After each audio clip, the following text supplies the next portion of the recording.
Hi, it's been over a month since I last uploaded. I know. I'm back and I'm here to film this video. I do have a video that I had already filmed prior to this one. I just never got to editing it.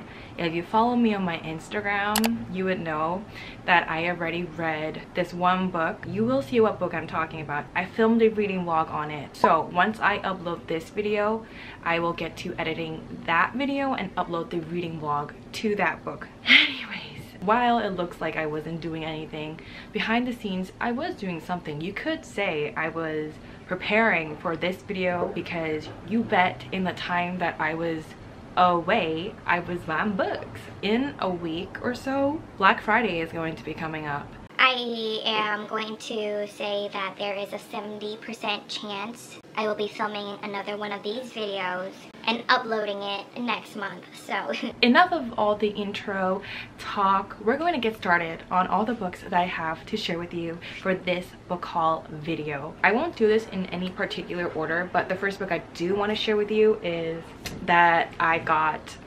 It Starts With Us by Colleen Hoover. Yes, this is the book that I already read.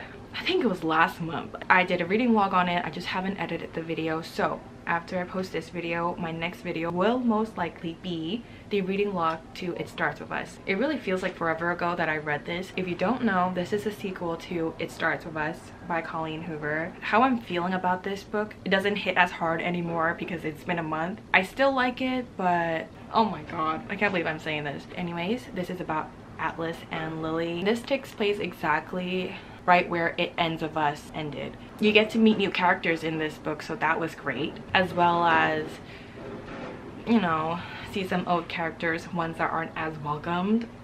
I'm just saying. But this is the first book of this video. The next book I have is Daughter of the Moon Goddess by Su Lin Tam. I watch enough Chinese dramas that are about goddesses and gods and the imperial realm, the human realm, things like that, but I never actually read a book like that, so this is going to be the first for me.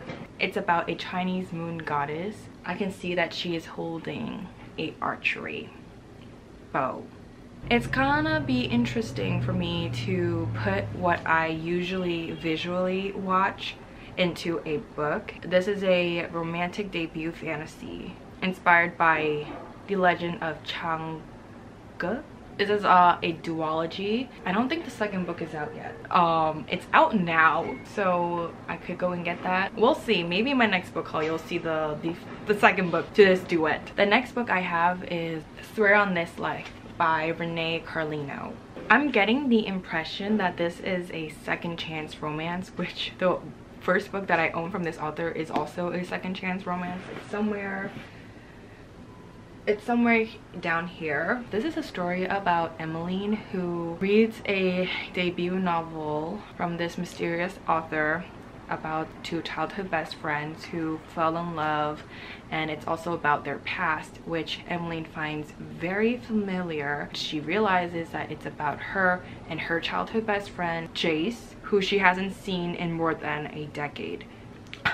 And she's furious. Why this is not scream romance but also scream romance at the same time, we will find out when we read this book. Next book I have here is a very popular book, and I've had people ask me to read it. I have it now, and it is A Good Girl's Guide to Murder by Holly Jackson. Okay, so this is a story of an investigation turned obsession. Our main character, Pip, who takes it upon herself to investigate a murder that happened 5 years ago. I think this is a trilogy, but I could be wrong. But a lot of people have been saying good things about this. I haven't been reading mystery in a long time. At least I have the option to pick up a book if I want to read this mystery novel. The next one is, ooh, what is new here? So I've completed another series and it is Kingdom of the Feared by Carrie. I don't know how I pronounced her name the first time, but this is the author's name.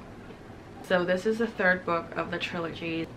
I have it. I will not tell you what the premise of this book is because I got no clue. The next book I have is called The Flat Shear by Beth O'Leary. From what I know of this book, it's basically two people who end up sharing an apartment, but they never actually met, so they leave little notes for each other, and then they end up becoming friends because of these notes, and then they end up falling in love. This is like Love is Blind, but let's just live together. Two books that I said I wouldn't buy until I read the first one. It's these two. It's A Touch of Malice and A Touch of Ruin by Scarlett St. Clair. It's the last two books of the Hades and Persephone series. You know, I'm gonna tell myself, like, at least I didn't buy the books from Hades' POV, because I know he got his own books. Okay, I think A Touch of Malice is second, and then A Touch of Ruin is third. Now, another completed series on my shelf. The next book after these two, it's You Deserve Each Other by Sarah Hogo. This is a lovers to enemies to lovers romantic comedy. Oh, so this is about Naomi and Nicholas, who are engaged, but Naomi, or is it Naomi? She wants to get out of this engagement, but whoever does cancel the engagement have to pay the bill. And she finds out that Nicholas wants to get out of the engagement as well. Why were they engaged in the first place then? They go head to head in a battle of pranks, sabotage, and all-out emotional warfare. So that's where the enemy comes from. And then they end up falling in love again. Oh, this is why I loved you in the first place. So now I got the gist of this book. I'm just gonna have to read it to really get the details. But yes, this is the 9th book. The next one I'm going to show you is a book that I got from the bookstore, and it is The Lost Ticket by Freya Sampson. When I read the synopsis, it really reminded me of a lot of movies that we see, a lot of romance movies. I think it's Letters to Juliet. This one follows Libby, and she moves to London because she was heartbroken. She gets on this bus and she meets this old man. This old man tells her about this girl he met in 1962. They got along very well just on that short trip of a bus ride. So the girl wrote her number on a ticket, but the old man loses the ticket, so he's been riding this exact same bus every day for the last 60 years just to see if he can bump into that lady again. And Libby decides to help this grandpa. Oh man, oh my god, why am I calling him grandpa? We're not related like that. So the next one I have is The Standin by Lily Chu. Now this one I first saw on Lachlan's channel. I just realized when I was buying this book that it's about two people, a regular schmegular normal girl who looks exactly like some celebrity. This is like The Princess Switch, except instead of a princess we have a celebrity. This book is about Gracie, the non-celebrity, and finally the celebrity, who look very similar. Gracie needs money to get her mother into a nursing home, and Fong Lee comes in saying, if you stand in for me, I will give you the money. And I guess Gracie ends up falling in love with the Sam Yao.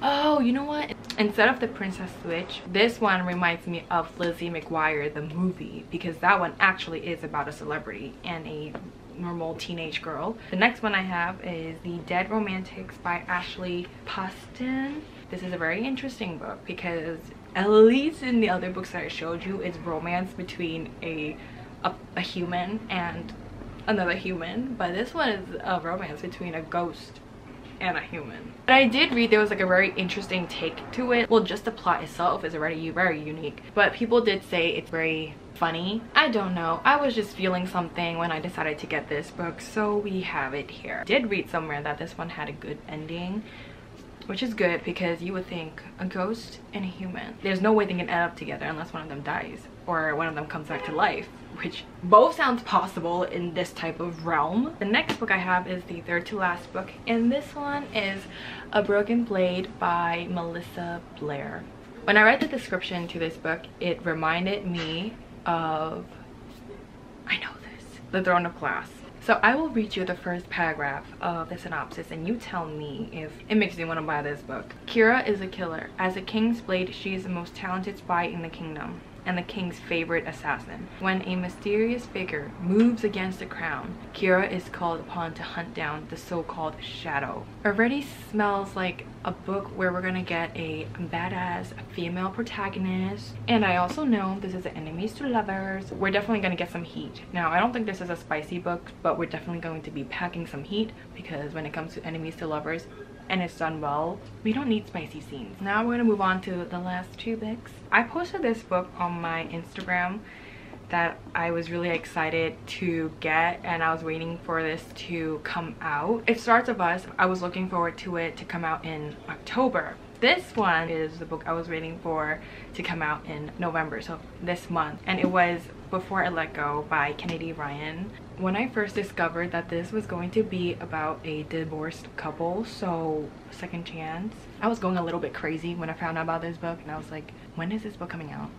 Because I need it. Before I really go into this book, I wanted to share with you the last book in today's book haul, which is also by Kennedy Ryan, and it is the Grip trilogy. This is a huge one because it's 3 books in one, hence the trilogy. If you've never read Kennedy Ryan, I highly recommend you guys go and read her books. The Grip trilogy I read in the beginning of 2022, and it was amazing. I still very much regard this series as one of the best series and books that I've read. I read It Starts With Us like last month, but in the month that passed, I'm just not feeling it as much anymore.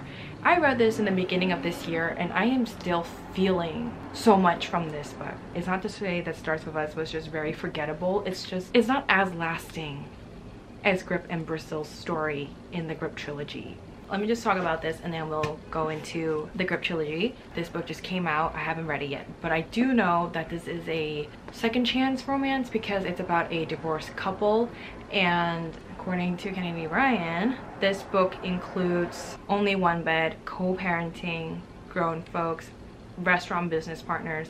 It's based in Atlanta, and it also tackles mental health and therapy. The thing about Kennedy Ryan is that she doesn't just write romance. Like, there's always something more to it. I will need to prepare myself. It's not just a book I can just dive into like, oh, this is going to be a fun read. It's going to be deep stuff. Kennedy Ryan, when I read her books, I just know like I'm going in there for the heartache and the realness as well. I'm not going in here for some rom-com. I'm going in here for some gritty stuff that is going to make me feel emotional, and I'm not just in a fiction world. I'm reading something here that I can see in my day-to-day life. There's just so much more to Kennedy Ryan's writing that I absolutely adore in her books. I read the Grip trilogy, and I also read her Hoop series, 2 out of them. There are trigger warnings to those books. I don't know how this book is going to go. All I know is that she talks about mental health in here, and I think our main character is going through depression. Like, I need to mentally prepare myself before I pick up this book and open it. I'm just really looking forward to reading this. You'd go into Kennedy Ryan's books knowing you'll get more than just romance, but I also just really look forward to the romance in her books because there's just something, she does something different. I don't know what it is, but there's something different about the couples that she writes about. And I'm gonna move on to this book because yo, oh my god, I don't even know what it is about Grip and Bristol, but they kind of own me. I think they would be like the top 5 couples that I read this year. It feels like I went through so much reading their book. This is a book about a biracial couple. So Bristol is white and Grip is black. Flo is the prequel where Grip and Bristol meet for the first time. Many years pass and they meet again in Grip. Oh my god, it's like their love story was something else. No one has powers, no one is going through realms, no one is flying, nothing like that, but damn, I feel like I just went through a whirlwind reading this couple, and it was a good one. I loved it. I cried reading this trilogy. Like, I was an emotional person, and after reading this I felt so empty. I'm not kidding, like I felt very empty after reading this because like, what do I do now? If I remember correctly, between Flo and Grip, it's a decade. So they've been yearning each other for that long, and I felt like I was there for that amount of time. I also do want to let you guys know, you will be reading about racism in this trilogy, given that we have a biracial couple. Grip being an up-and-coming hip-hop artist, he uses his platform to talk about those things. You get to read about love, hurt, heartache. There's like angst in this too, actual societal issues in this. Because I read this, I can tell you, you guys should go and read this. How much of what's happened in this book still lives in my head. That's how you know powerful writing, powerful storytelling. So that was it for today's video. Thank you so much for watching and for being so patient and for still being subscribed to this channel. The fact that you guys are still sticking around even though I've just been the most absent person. I try. I'm just not trying hard enough. I'm gonna go now. But remember, if you want to see how I reacted to It Starts With Us, this one right here, stay tuned for my next video and I'll see you next time. Bye!